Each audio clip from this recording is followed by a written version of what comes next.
नमस्कार बच्चों, कैसे हैं आप सभी लोग। आपका बहुत बहुत स्वागत है हमारे यूट्यूब चैनल पर शिव उपाध्याय बायो क्लासेस में। बेटा आज हम लोग थोड़ा स्ट्रेटेजी के बारे में समझेंगे कि आखिर हमारा जो आने वाला जो बोर्ड है बहुत ही करीब में है। अब हमारे पास समय ज़्यादा नहीं रह गया है। आखिर हम उस बोर्ड में कैसे 95 प्लस गेन करें, क्या ऐसी चीज़ें, क्या रणनीति अपनी तैयार करें जिस रणनीति से हम अभी भी कम समय में अपने आप को टॉप लिस्ट में देख पाए। उसके लिए बहुत सारी चीजें आज हम आपको बताने वाले हैं जो आप बहुत ही ध्यान से देखेंगे, ध्यान से सुनेंगे, वीडियो स्किप नहीं करेंगे। और एक बात और आपको बता दूं कि हमारा एक बहुत ही बेहतर तरीके का फाउंडेशन बैच स्टार्ट होने जा रहा है जिसमें आपको पीवाईक्यू, पूरा सिलेबस, एनसीईआरटी बेस्ड हर चीज आपको बेहतर तरीके से बहुत ही चंद समय में आपको मिलने वाला है। तो आप लोग ज्यादा से ज्यादा हमारे चैनल को सब्सक्राइब करें ताकि वो हमारा चैनल लगभग 1K के पास हो और हम लोग फाउंडेशन बैच को शुरू कर सकें। आप निश्चित रूप से मैं कह सकता हूं कि आपका बेनिफिट उससे बहुत होगा। तो आइए आज हम पहले रणनीति की बात करेंगे, क्या इसमें इंपॉर्टेंट है, किन चीजों का ध्यान हमको बहुत ज्यादा रखना है बोर्ड में। तो ध्यान से देखेंगे बेटा, जैसे दिया गया है, हमने दिया कि पहला चैप्टर जो मेरे हिसाब से जो चैप्टर बहुत ही इंपॉर्टेंट है, जो मुझे लगा कि हाँ ये चैप्टर यदि आप पढ़ते हैं then you will get good marks in your exam, no doubt.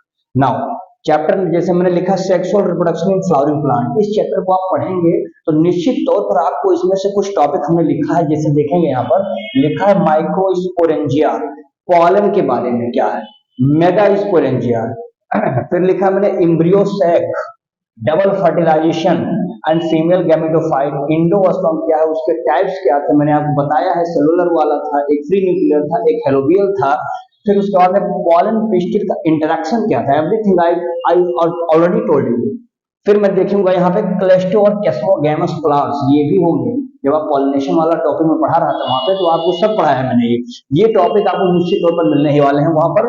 फिर देखेंगे human reproduction in the human reproduction chapter जो आप पढ़ते हैं क्लास 12 के बायोलॉजी का, तो इसमें आपको निश्चित तौर पर मेल और फीमेल का जो कह सकते हैं कि रिप्रोडक्टिव ऑर्गन्स वाला जो पार्ट है उसको निश्चित तौर पर आप प्रिपेयर कर लीजिए, 2-4 बार प्रैक्टिस करिए उसको ताकि ये बेहतर तरीके से आपको आ जाए।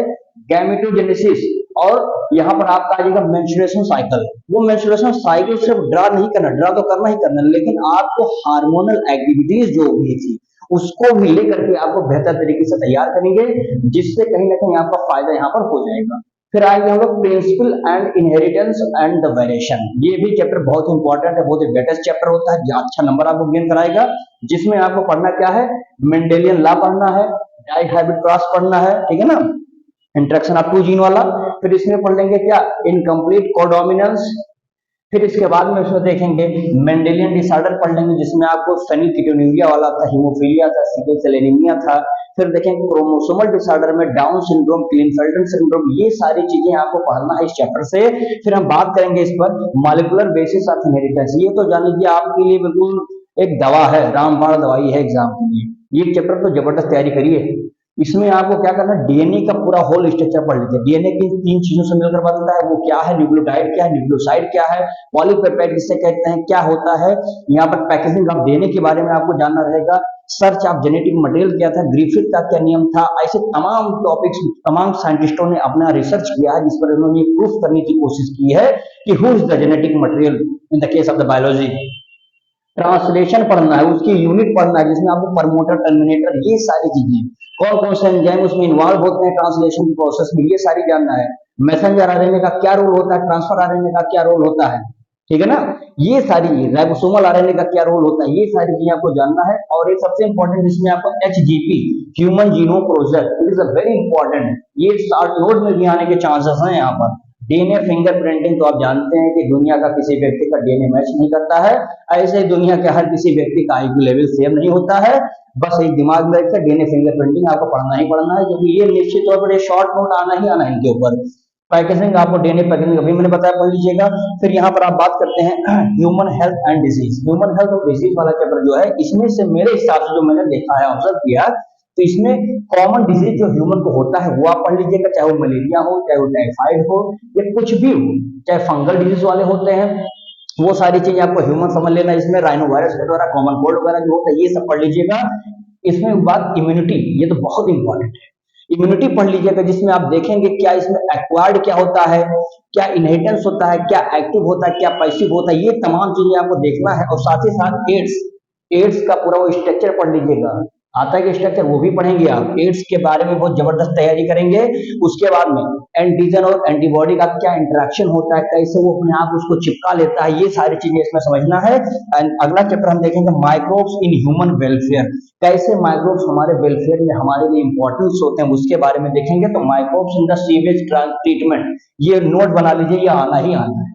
सीवेज ट्रीटमेंट निश्चित तौर पर आप देख लीजिएगा, बोर्ड में प्रश्न रहेगा आपका। एंटीबायोटिक्स, बायोगैस प्लांट जो है, ये फिगर भी आप ड्रा कर लीजिए, ये भी आने की संभावनाएं पूरी व्यक्त है यहाँ पर।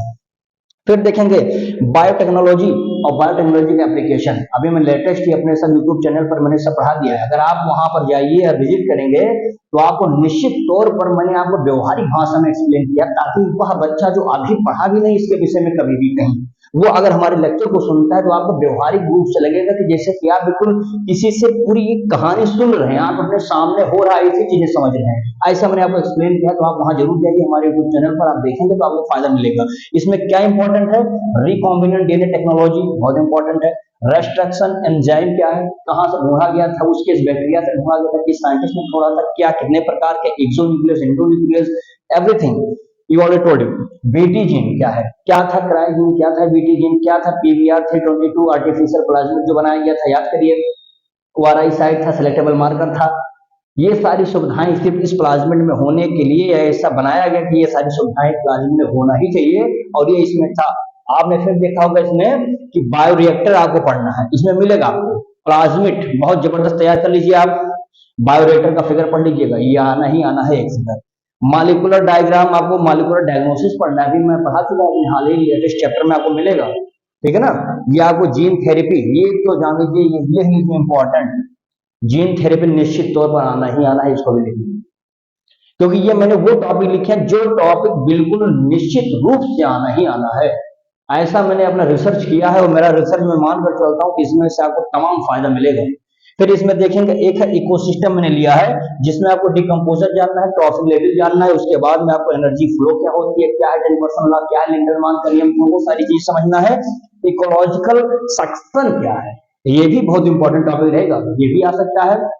उसके बाद में इसमें आप देखेंगे नाइट्रोजन या फास्फोरस क्या करेंगे, नाइट्रोजन या फास्फोरस का जो साइकिल होता है वो भी कहीं ना कहीं आपको यहाँ पर देखने को मिल जाएगा। तो स्पेशली मेरे जो हिसाब से था इसमें कि आपको क्या क्या चीजें इसमें समझना है, जो मैंने आपको यहाँ पर बता दिया है बेटा, ये चैप्टर आप देख लेंगे तो इसमें आपका फायदा बहुत होने वाला है, इतना तो मुझे गारंटी है, पता है। और आप अगर ईमानदारी से लगे रह जाएंगे तो आपको इसमें बहुत सारी चीजें मिलेंगी, जैसे मेल फीमेल रिप्रोडक्टिव सिस्टम, ये आपका निश्चित तौर पर आना ही आना है। ये फिगर आप बिल्कुल ड्रा कर लीजिए। इसके बाद में आप मेमोरी ग्लैंड्स वगैरह वो भी पढ़ लेंगे। इसमें आप मेंस्ट्रुएशन साइकिल का जो है क्या था, उसका जो है हार्मोनल एक्टिविटीज क्या है, उसके बारे में भी आप देख लेंगे, आना ही। ट्रांसलेशन के प्रोसेस, ये भी कहीं ना कहीं लग रहा है, जा सकता है। Transcription eukaryote, it is a very important. And genetic codes के विषय में हम बता सकते हैं, जेनेटिक कोड भी आ सकता है। पीबीआर 322, ये आप प्लाज्मिड रट लीजिए, 5 बार में 10 बार प्रैक्टिस कर लीजिए, ये भी आ सकता है और आएगा ही आएगा ये यहाँ से। और उसके बाद में आप देखेंगे कि किस तरह से हम बात करेंगे इसमें इलेक्ट्रोफोरेसिस, ये फिगर भी आप पढ़ लीजिए, इस फिगर में भी आपको तमाम चीज सीखने को मिलेगा। उसके बाद में हम देखेंगे बायोरिएक्टर टैंक, आप पढ़ लीजिए, आ जाएगा। मलेरिया की life cycle, it is a very important, ये तो आना ही आना है, यदि आप नहीं पढ़े तो फिर से पढ़िए इसको, प्रैक्टिस करिए रफ में, प्रैक्टिस करिए रफ में। उसके बाद में आप देखेंगे इसमें कि जब आप प्रैक्टिस करेंगे तो आपका ये फायदा होगा। अब हमारी तरफ से जो सबसे इंपॉर्टेंट चीजें सूचना है उसको आप सुनिए। इसमें करना क्या बेटा कि आपको जितना मैंने इंपॉर्टेंट टॉपिक अभी बताया है उसको तो आप बिल्कुल पढ़ लीजिए, इतना चीज बिल्कुल रट लीजिए, क्योंकि सब रिसर्चेबल है, अपने द्वारा मैंने रिसर्च किया है, जो आपको फायदा आपको हो और यहाँ पर आपको बहुत बेनिफिट होगा, ये तो मुझे पता है। दूसरी चीज करेंगे क्या, आप काम ये करिए कि एनसीईआरटी आपने नहीं पढ़ा तो क्या पढ़ा, एनसीईआरटी तो आपका सबसे बड़ा जान लीजिए जीवन का आधार मूल मंत्र ही है, बिना इसके बड़ा कल्याण होने वाला है नहीं। रेफरेंस क्या है, रेफरेंस को आपके लिए जो टॉपिक नहीं समझ में आते हैं then you can visit to there, otherwise the NCERT is a very important for जो व्यक्ति NCERT को 2 बार 4 बार 5 बार प्रैक्टिस कर लेता है, निश्चित तौर पर उसे कोई भी कंपटीशन कोई ये कह नहीं सकता कि नहीं निकलेगा, क्योंकि उसी से सारे प्रश्न उठते हैं। दुनिया के सबसे टफेस्ट क्वेश्चन में मानता हूं एनसीईआरटी क्वेश्चन होते हैं। आपने एनसीईआरटी जबरदस्त पढ़ लिया है तो आपको बाहर से प्रश्न आने वाले हैं नहीं। और उसके बाद में मैं आपको बताऊं आप कैसे तैयारी करेंगे कम समय में, जितना भी आपके पास समय बचा है, आप समय ये निश्चित करिए कि आप जितना आपके पास वक्त है अपना एक नोट्स उठाइए। जैसे फॉर एग्जांपल बायोलॉजी है, अब बायोलॉजी का पूरा नोट्स जहां भाई आप पढ़े होंगे बनाए होंगे, उस नोट्स के लिए आप एक दिन का समय दीजिए, उस नोट्स को बढ़िया से अच्छे से तैयार कर लीजिए। मैं कह रहा हूं कि आप रट तो नहीं पाएंगे, लेकिन आप बढ़िया से रिवीजन करेंगे। अगले स्टेप में क्या करिए, अगले दिन आप उठाइए अनसॉल्व लाइए। मैं लास्ट 5 ईयर के अनसॉल्व सॉल्व करने की बात कर रहा हूँ। लास्ट 5 ईयर अनसॉल्व को बैठ जाइए, एक दिन लीजिए, ज्यादा समय मत लीजिए, एक दिन लीजिए बस, लास्ट एक दिन लीजिए और पूरा कम से कम आप 10 घंटा, बीच बीच में ब्रेक लेते रहिए, नहीं तो पढ़ते पढ़ते पागल भी हो जाएंगे। एक दिन लीजिए और उसको सॉल्व करिए। जब आप आंसर सॉल्व करना शुरू करिए तो निश्चित रूप से आपके सामने होना क्या चाहिए, आपका नोट्स, आपकी बुक, आपकी गाइड, ये सब चीजें होनी चाहिए, ताकि आपको क्वेश्चन जब आप सॉल्व कर रहे हैं तो आपने इतना दिन पढ़ा है वो फायदा करेगा, आपने लेटेस्ट अभी हमारा क्लास भी देखा होगा तो ये फायदा करेगा, रिवीजन जो किया है वो तो फायदा करेगा ही करेगा। साथ ही साथ अब मान लीजिए आंसर सॉल्व कर रहे हैं तो उसमें कुछ ऐसे एक आध प्रश्न आएंगे जो आप नहीं जानते होंगे, आप उसको जानने के लिए क्या करेंगे, ऑन द स्पॉट वहीं पर बैठे बैठे आप अपने नोट को पलटिए या अपने बुक को देखिए, कहीं से देखिए, उस क्वेश्चन का ढूंढिए, सर्च करिए, आप उसको पढ़ लीजिए, पढ़ने के बाद फिर प्रैक्टिस करना शुरू कर दीजिए। अपने एक पर्टिकुलर कॉपी बनाइए, कॉपी बना लिया। अब यहाँ पर हुआ क्या कि आपके द्वारा आपका सेल्फ मेड नोट्स भी तैयार हो रहा है, समझ में आ गया। अब ये काम करिए, ये काम जब हो जाए तो आप 3 घंटा समय पर्टिकुलर निकालिए, एज जैसे कि आप बोर्ड में बैठने वाले हैं, बोर्ड में बैठ गए हैं, अब 3 घंटा का समय लीजिए, एकदम टाइम फिक्स करिए और एक आंसर कोई भी उसी में से 5 जो आपने सॉल्व किया है उसी में से कोई एक आंसर बकायदा 3 घंटे में क्या करिए, सॉल्व करिए। देखिए आपकी रीचिंग कहां तक है, कहां तक आपने क्या प्रोग्रेस किया है, और मुझे लगता है कि इससे बहुत फायदा होगा।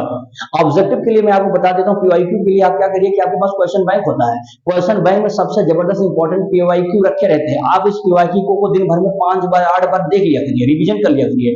मैं गारंटी लेता हूँ कि अगर आप 8 बार 10 बार दिन भर में देख लेते हैं तो आपका फायदा होना ही होना, क्योंकि बोर्ड में उससे बाहर तो प्रश्न आते नहीं है, तो वही चीजें घूम घुमा करके क्या करेंगे, वो आपको निश्चित तौर पर बोर्ड में मिल जाएंगी। तो आप देखे रहेंगे तो आपके दिमाग में कॉन्शियस माइंड में बैठा रहेगा कि हाँ ये ऑब्जेक्टिव मैंने पढ़ा था यहाँ पर, तो वहां पर आपको ज्यादा प्रेशर भी नहीं लगाना है, कम समय में आप टिक लगा के आगे निकल जाएंगे। तो ये होता है 20 नंबर प्राप्त करने के लिए सबसे बेस्ट आइडिया कि क्वेश्चन बैंक को 5-8 बार क्या करिए, आप रिवीजन कर लीजिए, सिर्फ ऑब्जेक्टिव करिए। बाकी क्वेश्चंस के लिए आपको मैंने आइडिया बता दिया क्या कैसे करना है।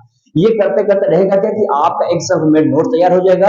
जब आपको आवश्यकता पड़ेगी at the time of examination के 1 दिन पहले 2 दिन पहले उस नोट को भी सामने रखिए और उस नोट से भी आपका फायदा एग्जाम में हो जाएगा, क्योंकि अब उतना वक्त आपके पास रहेगा नहीं कि आपके पास बाल भारती, विद्या भारती, गाइड्स वगैरह वगैरह नोट्स इनका उनका ये सब देखने का समय नहीं रहेगा। अब आप चाहेंगे कि एग्जाम हमारा दोपहर को 2 बजे से है तो कम से कम ये जो शाम जो हमारा सुबह का टाइम 8 बजे से लेकर 4 घंटा 5 घंटा को मेरा उसमें क्या पढ़ूं मैं, तो उसमें आपका पढ़ने का सबसे अच्छा बेस्ट आइडिया रहेगा ये आपका नोट्स जो आपने सेल्फ मेड किया है। ये करने के लिए आपको जो 15 दिन 10 दिन आपके पास समय, इसको आप अपने आप को कम से कम 1 महीना में कन्वर्ट कर दीजिए, इतना पढ़ लीजिए, इतना समय इसको किसी तरह मैनेज करिए, क्योंकि जो काम मैंने आपको बताया यदि आप इतना कर लेते हैं तो निश्चित तौर पर मैं बताता हूं कि आपको 90+ लाने से कोई रोक नहीं सकता है, कम समय में बता रहा हूं।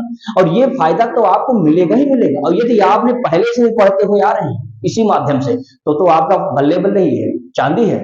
लेकिन अभी आप नहीं पढ़े होंगे कहीं पर और इतने कम समय में आप पढ़ना चाहते हैं तो इसको आप बेनिफिट आप ले लीजिए इतना काम करके, तो इससे आपका बढ़िया नंबर आएगा। और इस तरह से मुझे लगता है कि आपका फायदा बहुत होने वाला है। आप हमारे जो हमने नियम आपको दिया है, जो हमने लॉ आपको बताया, इसको आप फॉलो करते हैं, definitely you will get the good marks in your exam, there is no doubt about it. इतनी सारी बातें आप करेंगे तो जिससे हमारा क्या होगा, फायदा होगा।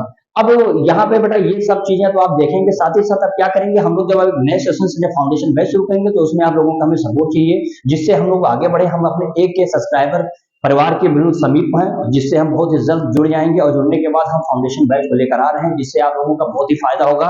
अगर आप नीट लेवल का और अच्छा एग्जाम तैयारी कर रहे हैं तो यहाँ पर आपका फायदा इससे होने वाला बहुत है, तो आप लोग सपोर्ट की सहारा हमारा बनिए, जिससे हम लोग आगे बढ़े।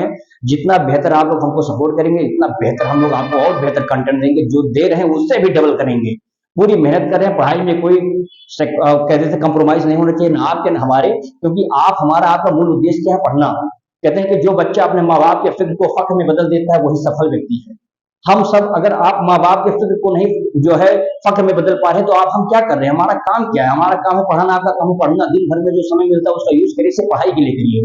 भाई हमारे पास जो वक्त है, माता पिता का सपना होता है कि हमारा बेटा मतलब सक्सेस बने, उस सक्सेस के लिए क्या करना है, वो उम्मीद करते हैं कि हमारा बेटा हमसे सफल होकर के हमारा नाम रोशन करेगा। और आप सोचिए जब आप सफल होते हैं तो उससे 3 जिंदगी बनती है। पहला तो आपका जीवन तो बन गया, आपके आने वाला जो आपका पीढ़ी होगा, आपकी जनरेशन होगी, इट विल ऑल्सो बेटर। और आपके पेरेंट्स माता पिता के जीवन बन जाता है उनका। अगर उम्र मान लीजिए कि बहुत जल्दी 10 साल बचा हो तो आपकी सफलता से उनका उम्र 10 साल और बढ़ जाता है। तो कहीं ना कहीं आपकी सफलताओं से, आपकी मेहनत से तीन तीन जिंदगियां संभल जाती हैं। तो आप लोग अपने माता पिता के फिक्र को फक्र में जरूर बदलिए। कहते हैं कि जो पसीने से नहाता है वो सिर्फ, आप जान लीजिए, एक दिन इतिहास जरूर बदलता है, ठीक है ना। पानी से नहाने वाला तो लिबास बदलता है, तो आपको पानी से नहीं नहाना है, पसीने से नहाना है, अपना इतिहास बदलना है। तो इसी के साथ आपसे धन्यवाद करते हैं, और इतना आप काम करिए, हमारे इस फॉलो करिए नियम को, निश्चित तौर पे आपको इस पर बेनिफिट होगा। तब तक के लिए बहुत बहुत धन्यवाद।